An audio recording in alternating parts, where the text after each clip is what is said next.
That cat out of here. Told you before about that. No cats allowed. Just huskies. Huskies. And whiskies. Hey folks. How are you all? Kilt-Man here. At your service. I hope you're all doing very, very well. If you remember, a couple of weeks ago, I did a video on Murders in the Rue Morgue, the 1931 Bela Lugosi classic, with a big, rambling giant ape, clutching women and climbing across rooftops. Yes, it was an old grand green old pot boiler. But it's part of this awesome box set from Eureka video in the UK, with Murders in the Rue Morgue, The Black Cat, which we're about to discuss, and The Raven. All pre-Hays Code horror movies for Universal Studios. And yeah, they all had a fair bit of taboo stuff going on in them. And The Black Cat is absolutely no exception. In fact, this one from 1934, in which Bela Lugosi starred alongside his big screen rival, Boris Karloff, or often just Karloff, the Uncanny. And his name was before the title of the movie as well. And this is the first time the two acted together, the first of 8 actual pairings that they did. I think 5 of which were actually for Universal. But this is, one of a grandstanding performance by the two men, the two titans of terror. Now, as that box set alludes to, this is the Edgar Allan Poe box set. But really, is it? Just because the titles of the movies are based on Edgar Allan Poe stories, they're not really the same stories at all. In fact, this one, which was directed by Edgar Ulmer and also co-written by Edgar Ulmer as well, it's suggested by Edgar Allan Poe, i.e. the title, The Black Cat, and that you do see not one but 2 black cats in the movie, one of which Bela Lugosi actually kills. But this is a real nasty taboo breaking movie. When you watch it nowadays, modern audiences coming to this sort of film, as I said, I think about Murders in the Rue Morgue, you kind of expect it to be, oh, it's cosy, it's quaint, misty moors and castles and a bit of lightning here and there and some really arch performances, wide-eyed staring and gesticulations, mainly from Bela Lugosi. And yeah, you do get that, but the subject matter is incredibly dark. And what this one is, Bela Lugosi plays a highly esteemed psychologist, Dr. Vitas Verdegast, who has survived the First World War, but not too well. He spent many, many years in a prison camp, having been set up and betrayed by what was a friend, a confidant, played by Boris Karloff, who is Helmir Polzig, who is this sort of arch Satanist, but he's also an architect as well, and he's built this Bauhaus-style, neoclassical, Art Deco castle atop the scene of a huge massacre of all the troops, the Austro-Hungarian troops, which Polzig betrayed. And it's the scene of an absolute massacre, and it's become his home. But not just his home.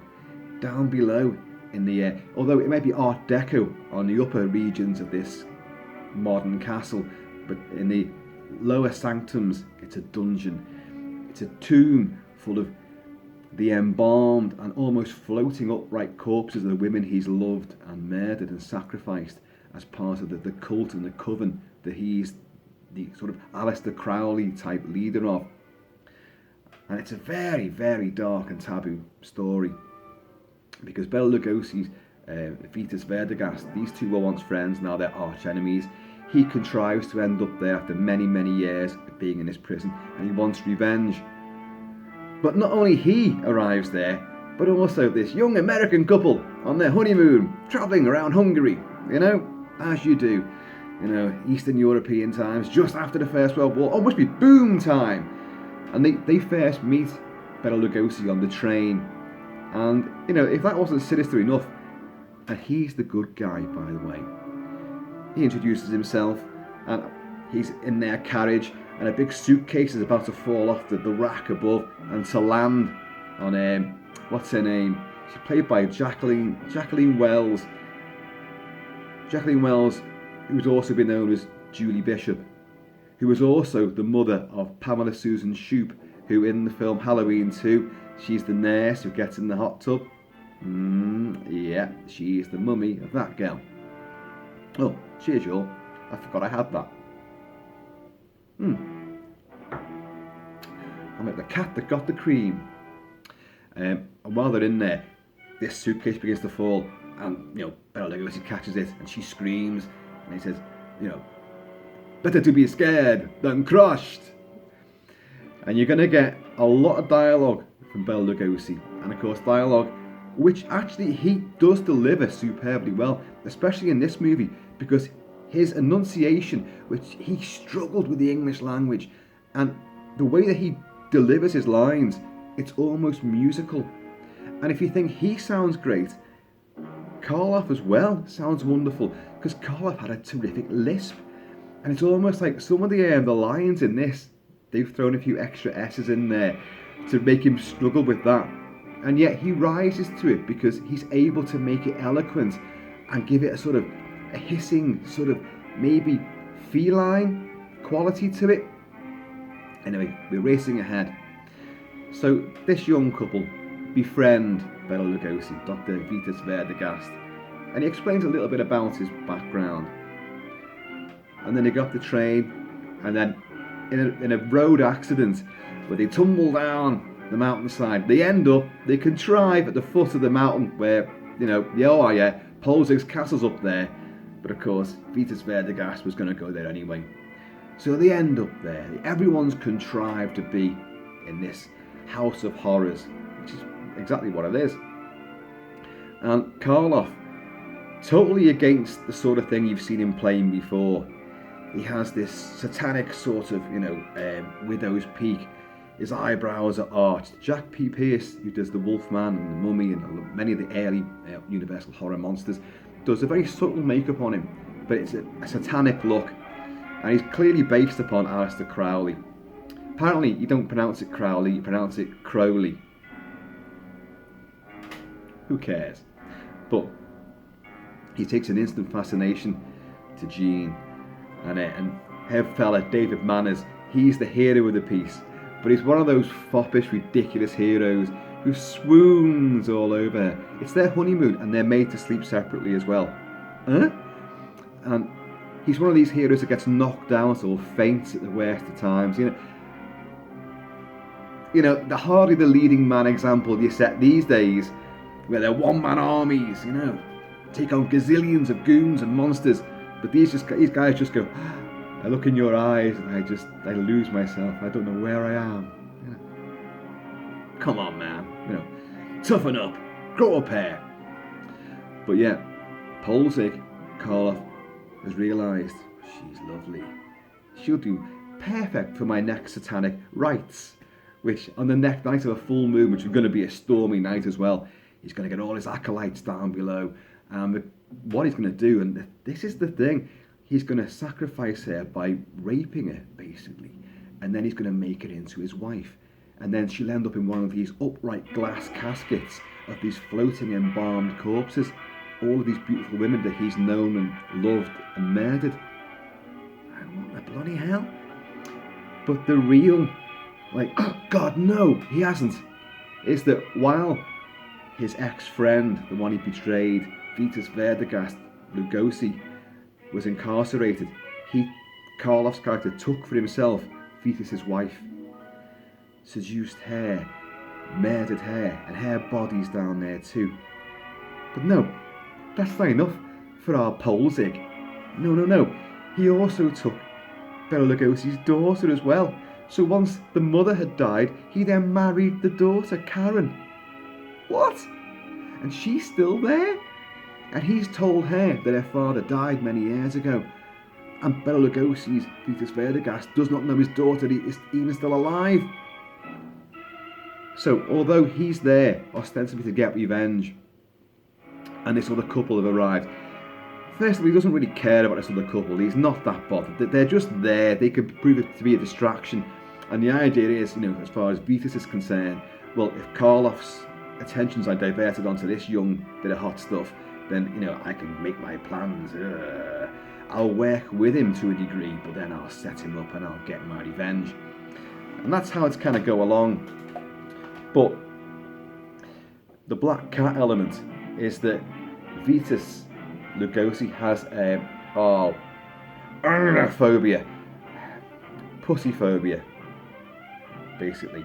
He's afraid of cats to a really explosive degree, and Karloff takes great pleasure in discussing this, although it will cost him a cat, because this black cat suddenly appears and Bela Lugosi will just grab a knife, he'll scream and kills the cat. But there's always another one lurking around. So the next thing you're going to see Polzig walking around with another cat, posing, through his this sepulchre of all these incarcerated, beautiful vixens that he's vanquished in the past. And that's quite horrific as well, because these women, these caskets of glass, are standing upright, so they appear to be floating. Their hair is always up in a cascade, and their feet, they're balanced in midair, it seems.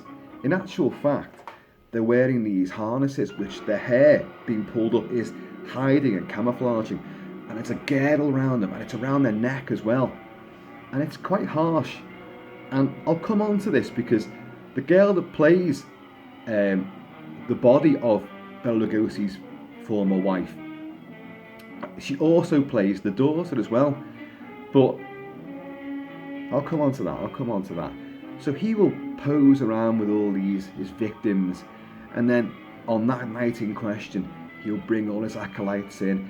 There's a big inverted cross. Again, that was, sense baiting there. People weren't going to like that kind of behaviour, which is why these films broke all the bounds, broke all the rules, and why the Hays Code was brought in, and these films were then kind of like, oh, no, don't show them again, don't show them.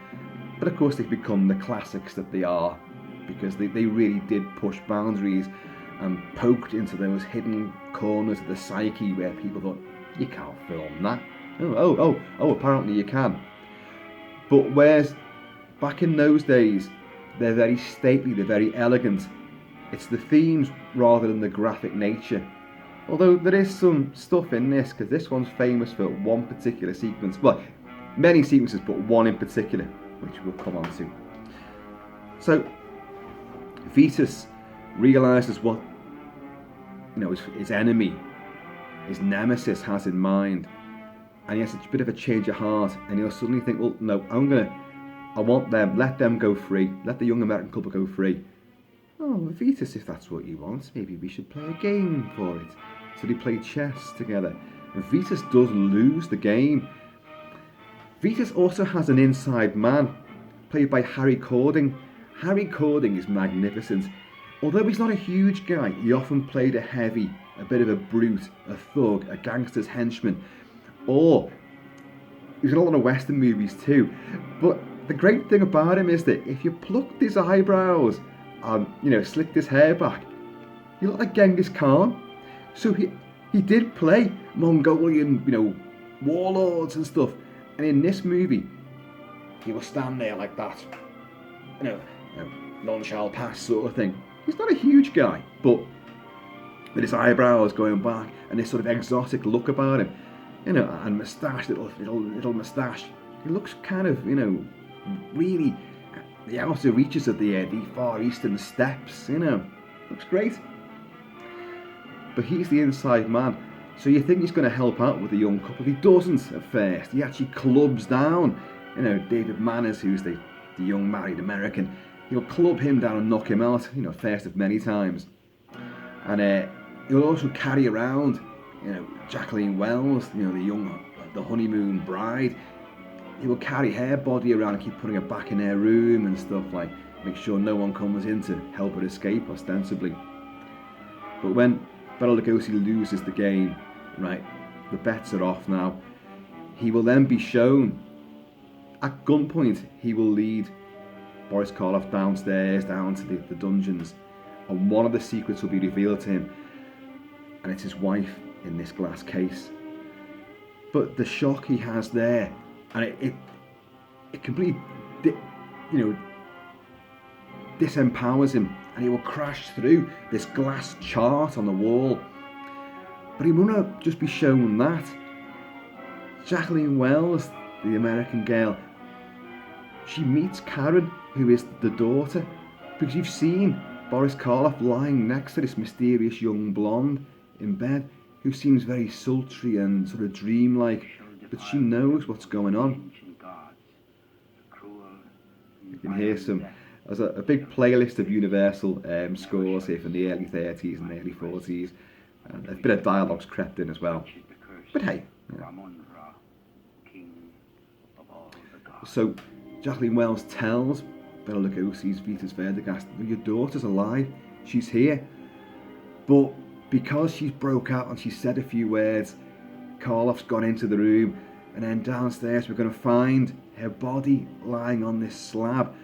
So Lugosi, having thought he'd already lost him, and then, you had my wife all along, you bastard, and then my daughter, she was alive, but she's dead as well. It's so traumatic. Poor bastard can't get a break. So in absolute revenge, during this big coven, this big ceremony, they arrange a distraction because they've got Jacqueline Wells down there, and they're going, Joan, her name is in the movie. I keep calling her Jacqueline, but I think Jacqueline's better than Joan, isn't it?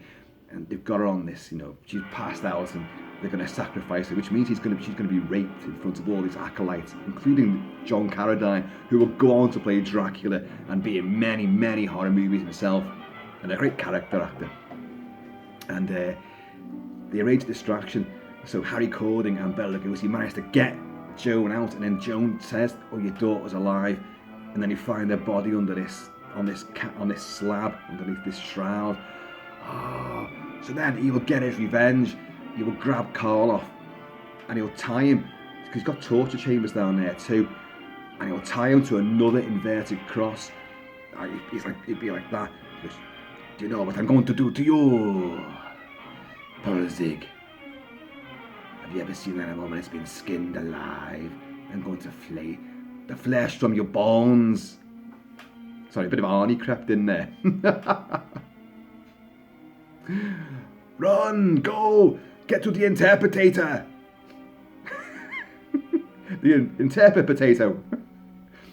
But in a classic moment, which you see only in shadow, and the terrified face of Karloff, and then in silhouette and shadow, he will skin him and pull the face off him like, And then Karloff's manservant indulges in some battles there as well. David Manners, the honeymoon guy, will try to, get away. Vitas's manservant, Harry Cording, lots of skirmishes take place around these sepulchres and tombs and glass caskets and all that. And then when he's trying to help Joan escape, Bela Lugosi gets a bullet in the back, and he's like, you fool, I was only trying to help her. And he laughs because he's like, no, well, maybe it is better this way. Go now, get away from this rotten cult. And he finds one of those big switches, the big switch that all these 1930s Universal horror movies have. The big switch. I'm going to blow the place up. Kaboom. End of. But this is a film of incest, murder, torture, psychological torment, devil worship, ritual sacrifice, being skinned alive, drugging people as well. Because earlier on, when they're first brought to his Bauhaus citadel, she's been injured in the crash, and he says, "I'll take her to my room, and I'm a doctor." And they slip her this drug, which makes her act very erratically. So when you see her come down the stairs again, this sweet demure, newlywed, suddenly turns on the hots for Karloff, and actually, sort of taunts Bela Lugosi, and it's a really sort of, oh Jesus, and that's in front of her fella as well, and you're like, what's going on here?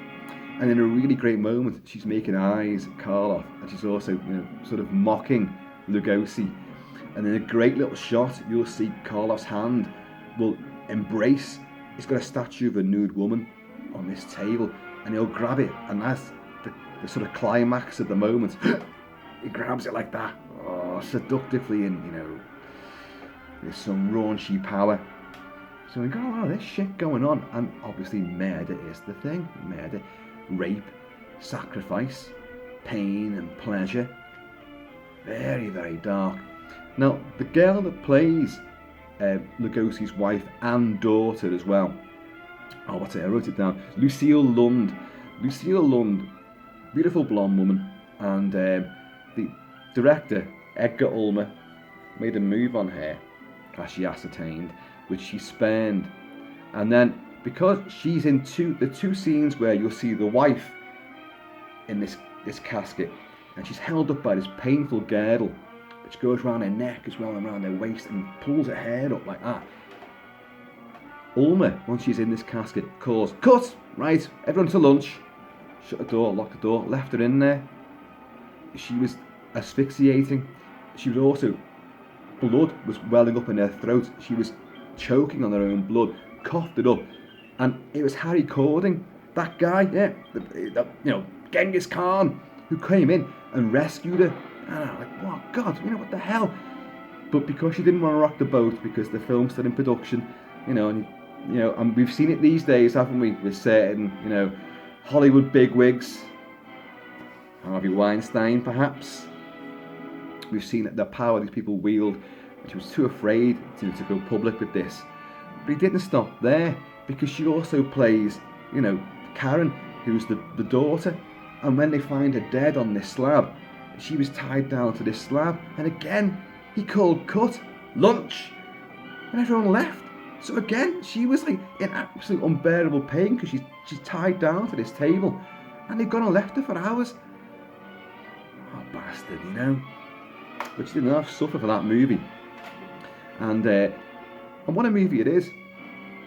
As I say, it's very elegant, it's very stately, it's very poised. And it's one of those films where, look, if you were in that position and you discovered that initially he set you up, betrayed you, and left thousands to die, and then built his own house on their graves, you wouldn't just, we meet again, old friend. Perhaps we'll play a game of chess. No, you're just going to go for him, aren't you? But it's all part of the game. And in fact, Bela Lugosi's final line is, it's been a good game, or we played the game well, he says. Now, Lugosi and Karloff, this rivalry, the two had great respect for each other. I've said before about Lugosi turned down the role of playing the monster in Frankenstein, and Karloff got it, to Karloff's endless, eternal, credit. And Karloff is the better actor. Karloff had a speech impediment, but it didn't stop him. He used it to his own advantage. As I say in this, he gives it a musical lilt, as does Lugosi. But Lugosi, his big mistake in Hollywood was he did not associate with the Americans, the English-speaking people. He remained in a close-knit Hungarian society, so he didn't take the time to learn the language, and that really became a stumbling block for him. Now, it's okay to skit and the cliched way that he pronounces words. In many ways, it works to his advantage, and it does in this, certainly does. But he's a bloody good actor as well. This set, the three movies star Bela Lugosi. Two of them will also star Karloff as well. And the two would start, say, in 8 movies altogether, some much better movies than these. And Lugosi would give dynamite performances. In Son of Frankenstein, where he plays Igor, he is fabulous. Fabulous. And in The Body Snatcher, he is great in that as well. By far the better actor is Karloff, and I'll never ever argue with that, and I do revere the guy. But in the last sort of few years, rediscovering these movies, and I grew up with these movies, and would always just I'd portray and do imitations of Lugosi, and then laugh about him. But in the last sort of few years, rewatching these films again and again, I've found a whole lot more respect for Lugosi, and it's all the more tragic the way that drink and drugs and complete suspicion and rivalry completely undid him, and the typecasting and his inability to actually argue his way out of terrible contracts. and being betrayed by his own agents and stuff like that, you know. And it's a really tragic and yet purely Hollywood, you know, meteoric climb and then stratospheric decline as well. But it is what it is. And he does at least leave us with so many classics of great performances too. So I will not hear that Lugosi was the underdog. He gives as good as he gets. And it's also funny to see that when you see the two of them together, Karloff and Lugosi, Lugosi's taller than Karloff. When you see Karloff in his asphalted boots as Frankenstein's monster, and he's about 7 feet tall, you know, yeah, well, but no, take them off, and he's a very spindly, thin, frail man. But those eyes, that voice, that sinister look that he has in this, and this film is worth watching for their exchanges. There might not be that much dialogue, but what there is delivered with such beautifully relished diction. You know, Lugosi might not really have a full grasp on what the hell he's really saying, but he still puts it across so damn well. And then Karloff fights fire again. You know, he'll have his lisp, and the two will make these wonderful sort of, you know, soliloquies, stabbing, lisping, interjections, you know, wonderful stuff. Lugosi as well, a bit like Peter Cushing, is one of those characters who will use props or hand mannerisms and gesticulations, and he does it a lot in this. He'll make even the most, you know, the smallest of lines, because he will drag one line of 3 words out for like 5 minutes, you know, and it'll rise like the waves and and all this kind of stuff. But his eyes and his hand will do all sorts of stuff as well.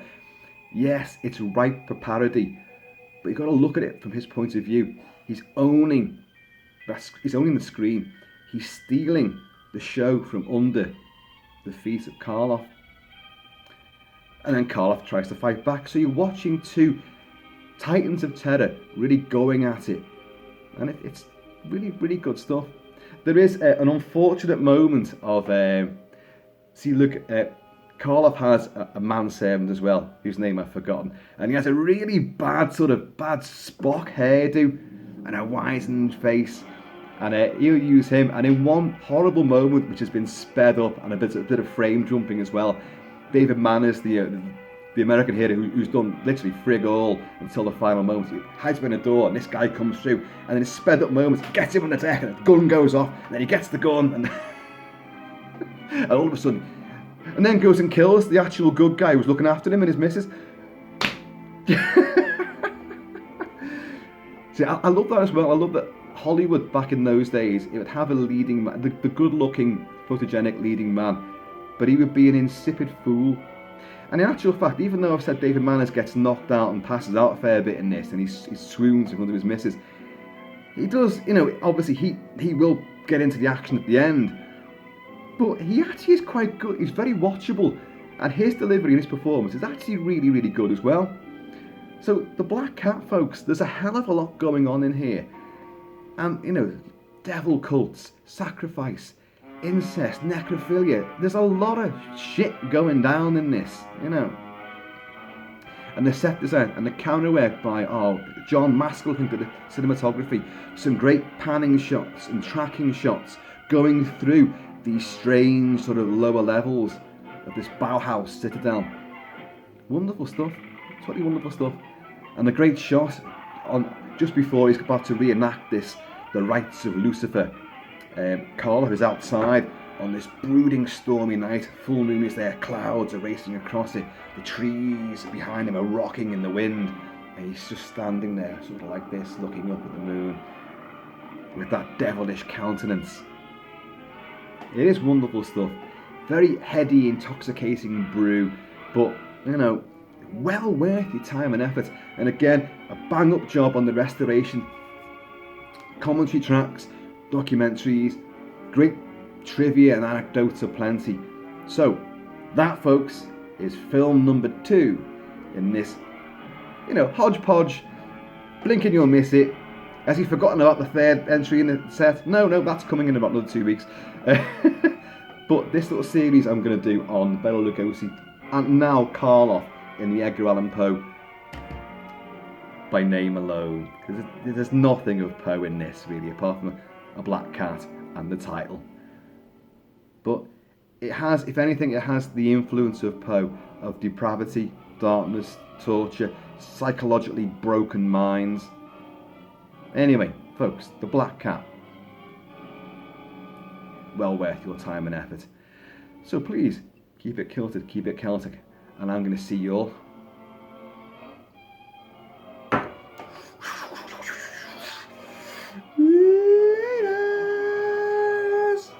Meow, sorry.